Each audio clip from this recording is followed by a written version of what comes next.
রাত ১টা। রুষা বসে আছে তার নিজের রুমে আর গাল বেয়ে টপ টপ করে পানি পড়ছে। এটা কি হতে চলেছে সে আদৌ বুঝতে পারছে না। আগামীকাল তার বিয়ে, অথচ সেটার জন্য সে এখনো প্রস্তুতি নয়।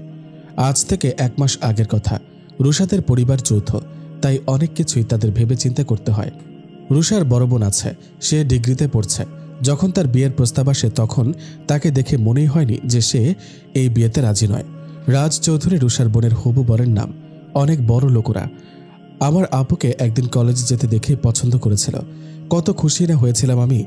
আমরা তো অত বড় লোক নই, বলতে গেলে মধ্যবিত্তের চেয়েও কম। শুধু দাদুর রেখে যাওয়া বাড়িটির ওপর নির্ভর করছে আমাদের সবার ভবিষ্যৎ। বাড়ির সবাই খুব খুশি ছিল।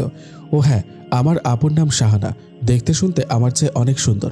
এত বড় বাড়িতে বিয়ে হবে দেখে ভয়ে বাবা প্রথমে রাজি হতে চায়নি, কিন্তু বাড়ির সবাই বলেছিল বেঁচে থাকতে একটি মেয়ের ভবিষ্যৎ অন্তত গড়ে দিয়ে যা। এমনকি আপুও বলেছিল সে রাজি। বাবা সেদিন সুখের কান্না কেঁদেছিল আমাদের ২ বোনকে জড়িয়ে ধরে।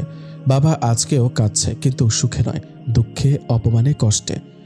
আমার বোন শাহানা গায়ে হলুদের সন্ধ্যায় বাড়ি ছেড়ে পালিয়েছে তার প্রেমিককে নিয়ে। যাওয়ার সময় অনেক বড় একটা কাজ করে গেছে। বাবা ধার করে যে গয়না শাড়ি কিনেছিল তাও নিয়ে গেছে। পাড়ার লোকেরা, এমনকি ঘরের মানুষগুলো পর্যন্ত ২ কথা শোনাতে ছাড়েনি। কিন্তু বরপক্ষ এই বিয়ে বন্ধ করতে রাজি ছিল না। তাদের সম্মানের প্রশ্ন ছিল। আমাদের এলাকার রশিদ কাকা বরপক্ষের রাজের চাচ্চুর খুব ভালো বন্ধু, তাই ওনার কথায় ওরা সকলে আমাকে ওই বড় বাড়ির বউ করে নিতে রাজি হয়েছে। কিন্তু আমি কিছুতেই মেনে নিতে পারিনি। আমি মাত্র ক্লাস 9-এ পড়ি। চোখে আমার কত স্বপ্ন, অনেক বড় হতে হবে বাবা মাকে সুখে রাখার জন্য। কত নিমিষেই সব শেষ হয়ে যাবে, কিন্তু আমার কিচ্ছু করার নেই। বাবা আর মা যখন আমাকে জড়িয়ে ধরে কাঁদতে কাঁদতে বলেছিল, মারে তুই তো সবসময় চেয়েছিলি আমি আর তোর মা যেন সুখে থাকি। তুই এই বিয়েটা করলে আমরা অনেক ভালো থাকবো। আজ তুই পারিস আমাকে আমার হারানো সম্মান ফিরিয়ে দিতে। এই অসহায় বাবাকে তুই তার সম্মান ভিক্ষা দে, ভিক্ষা দে। আমি আর কিছু বলতে পারিনি, শুধু কেঁদেছি। সব ভাবতে ভাবতে সকাল হয়ে গেছে। এ বাড়িতে আমি আর মাত্র কয়েক ঘন্টার অতিথি। তারপর আমার সব স্বপ্ন একটি সম্মানের কাছে শেষ হয়ে যাবে। সবাই আমাকে ঘিরে আনন্দ করছে, আমাকে সাজাচ্ছে। সবার এই আনন্দ দেখে আমিও আর হাসার মতো একটা নাটক না করে পারছি না।